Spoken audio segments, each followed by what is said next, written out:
आज आपण बनवणार आहे रताळ्याची खीर। उपवासासाठी कामात येते आणि कोणाला रताळे तसे आवडत नसले तर तुम्ही खीर करून खाऊ शकता। मी 4 रताळे घेतले, तुम्हाला जास्त घ्यायचे तुम्ही घेऊ शकता। याचा आता किस करायचा आहे। हे काजू बदाम, वेलची, काजू बदाम कुटून घेतले, वेलची कुटून घेतली। आता मी गॅस सुरू करते। आता याच्यात आपल्याला पहिल्यांदा गावरान तूप घालायचं। आता एक कढईत आपल्याला हे असं तूप घालायचं।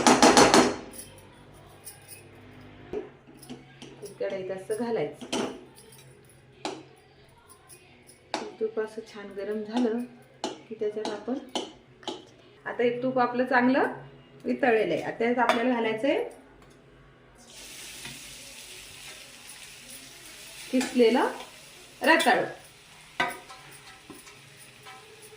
छान घालून छान असं ढवळून घ्यायचं।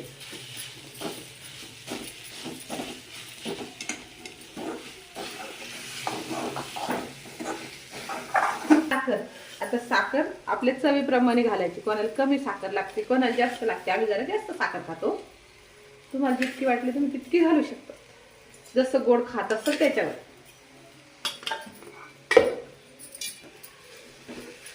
त्याच्यानंतर छान हलवून घ्यायचं त्याला। साखर टाकल्यावर आपण वेलची पूड तयार करून ठेवली ती टाकायची। त्याच्यानंतर ही काजू बदामची पेस्ट केली ती पण टाकायची आणि त्याला छान असं हलवत राहायचं। आता आपण घालणार आहे त्याच्यात हे बघा, हे असं दूध आहे आपलं, ते घालायचंय। साई सगळं दूध घातलं तर अजून टेस्टी लागतं।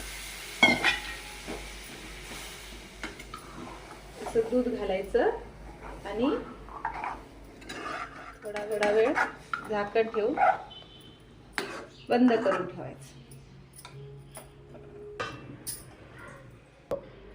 आता आपले 10-15 मिनिटं झालेली आहे।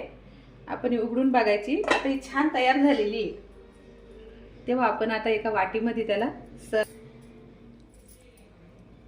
खाऊन बघा आणि सांगा कशी झाली।